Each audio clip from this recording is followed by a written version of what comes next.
शिव पुराण श्री रुद्र संहिता तृतीय खंड 27वां अध्याय। पार्वती जी का क्रोध से ब्राह्मण को फटकारना। पार्वती बोली, हे ब्राह्मण देवता, मैं तो आपको परम ज्ञानी महात्मा समझ रही थी, परंतु आपका भेद मेरे सामने पूर्णतः खुल चुका है। आपने शिव जी के विषय में मुझे जो कुछ भी बताया है वह मुझे पहले से ही ज्ञात है, पर यह सब बातें सर्वथा झूठ है, इनमें सत्य कुछ भी नहीं है। आपने तो कहा था कि आप शिव जी को अच्छी प्रकार से जानते हैं। आपकी बातें सुनकर लगता है कि आप झूठ बोल रहे हैं, क्योंकि ज्ञानी मनुष्य कभी भी त्रिलोकीनाथ भगवान शिव के विषय में कोई भी अप्रिय बात नहीं कहते हैं। यह सही है कि लीलावश शिव जी कभी कभी अद्भुत वेश धारण कर लेते हैं, परंतु सच्चाई तो यह है कि वे साक्षात परम ब्रह्मा है, वे ही परमात्मा है। उन्होंने स्वेच्छा से ऐसा वेश धारण किया है। हे ब्राह्मण, आप कौन है जो ब्राह्मण का रूप धरकर मुझे छलने के लिए यहाँ आए हैं? आप ऐसी अनुचित व असंगत बातें करके एवं तर्क वितर्क करके क्या साबित करना चाहते हैं? मैं भगवान शिव के स्वरूप को भली भांति जानती हूँ। वास्तव में शिव जी निर्गुण ब्रह्मा है। समस्त गुण ही जिनका स्वरूप हो, भला उनकी जाति कैसे हो सकती है? शिव जी तो सभी विद्याओं का आधार है, भला फिर उनको विद्या से क्या काम हो सकता है? पूर्व काल में भगवान शिव ने श्री हरि विष्णु को संपूर्ण वेद प्रदान किए थे, जो चराचर जगत के पिता है। उनके भक्तजन मृत्यु को भी जीत लेते हैं, जिनके द्वारा इस प्रकृति की उत्पत्ति हुई है, जो सभी तत्वों के आरंभ के विषय में जानते हैं। उनकी आयु का माप कैसे किया जा सकता है? भक्त वत्सल शिव जी सदा ही अपने भक्तों के वश में ही रहते हैं। वे अपने भक्तों के प्रसन्न होने पर प्रभु शक्ति, उत्साह शक्ति और मंत्र शक्ति नामक अक्षय शक्तियां प्रदान करते हैं। उनके परम चरणों का ध्यान करके ही मृत्यु को जीता जा सकता है। इसलिए शिव जी को मृत्युंजय नाम से जाना जाता है। भगवान शिव की कृपा प्राप्त करके ही विष्णु जी को विष्णुत्व, ब्रह्मा जी को ब्रह्मत्व और अन्य देवताओं को देवत्व की प्राप्ति हुई है। भगवान शिव महाप्रभु है।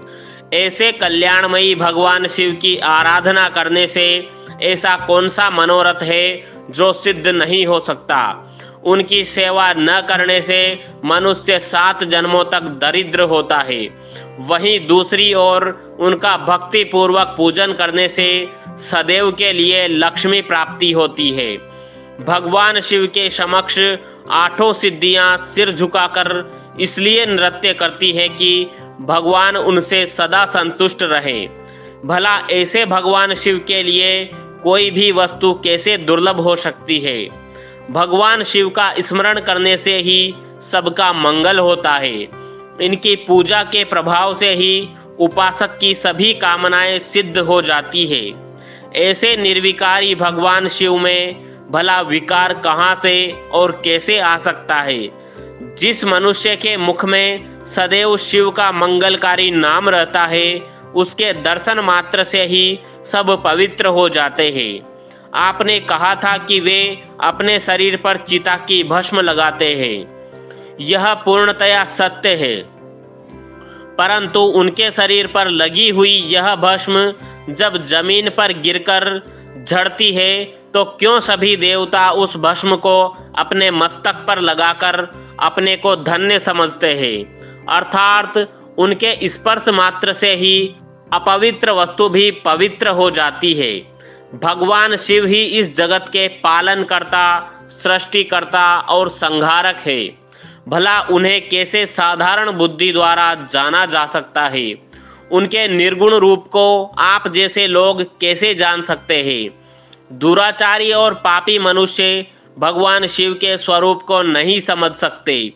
जो मनुष्य अपने अहंकार और अज्ञानता के कारण शिव तत्व की निंदा करते हैं, उसके जन्म का सारा पुण्य भस्म हो जाता है। हे ब्राह्मण, आपको ज्ञानी महात्मा जानकर मैंने आपकी पूजा की है, परंतु आपने शिव जी की निंदा करके अपने साथ साथ मुझे भी पाप का भागी बना दिया है। आप घोर शिवद्रोही है। शास्त्रों में बताया गया है कि शिवद्रोही का दर्शन हो जाने पर शुद्धिकरण हेतु स्नान करना चाहिए तथा प्रायश्चित करना चाहिए। यह कहकर देवी पार्वती का क्रोध और बढ़ गया और वे बोली, अरे दुष्ट, तुम तो कह रहे थे कि तुम शंकर को जानते हो, परंतु सच तो यह है कि तुम उन सनातन शिव जी को नहीं जानते हो। भगवान शिव परम ज्ञानी सत्पुरुषों के प्रियतम व सदैव निर्विकार रहने वाले हैं। वे मेरे अभिष्ट देव हैं। ब्रह्मा और विष्णु भी सदा महादेव जी को नमन करते हैं। सारे देवताओं द्वारा शिव जी को आराध्य माना जाता। काल भी सदा उनके अधीन रहता है। वे भक्त वत्सल शिव शंकर ही सर्वेश्वर है और हम सबके परमेश्वर है। वे दीन दुखियों पर अपनी कृपा दृष्टि बनाए रखते हैं। उन्हीं महादेव जी को पति के रूप में प्राप्त करने हेतु ही मैं शुद्ध हृदय से इस वन में घोर तपस्या कर रही हूँ कि वे मुझे अपनी कृपा दृष्टि से कृतार्थ कर मेरे मन की इच्छा पूरी करें। ऐसा कहकर देवी पार्वती चुप हो गई और निर्विकार होकर पुनः शांत मन से शिव जी का ध्यान करने लगी। उनकी बातों को सुन ब्राह्मण देवता ने जैसे ही कुछ कहना चाहा, पार्वती ने मुंह फेर लिया और अपनी सखी विजया से बोली, सखी, इस अधम ब्राह्मण को रोको। यह बहुत देर से मेरे आराध्य प्रभु शिव की निंदा कर रहा है। अब पुनः उनके ही विषय में कुछ बुरा भला कहना चाहता है। शिव निंदा करने वाले के साथ साथ शिव निंदा सुनने वाला भी पाप का भागी बन जाता है। अतः भगवान शिव के उपासकों को शिव निंदा करने वाले का वध कर देना चाहिए। यदि शिव निंदा करने वाला कोई ब्राह्मण हो तो उसका त्याग कर देना चाहिए तथा उस स्थान से दूर चले जाना चाहिए। यह दुष्ट ब्राह्मण है, अतः हम इसका वध नहीं कर सकते, इसलिए हमें इसका तुरंत त्याग कर देना चाहिए। हमें इसका मुंह भी नहीं देखना चाहिए। हम सब आज इसी समय इस स्थान को छोड़कर किसी दूसरे स्थान पर चले जाते हैं ताकि इस अज्ञानी ब्राह्मण से पुनः हमारी भेंट न हो।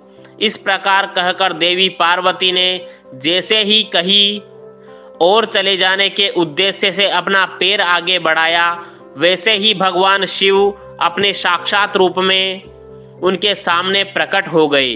देवी पार्वती ने अपने ध्यान के दौरान शिव के जिस स्वरूप का स्मरण किया था, शिव जी ने उन्हें उसी रूप के साक्षात दर्शन करा दिए।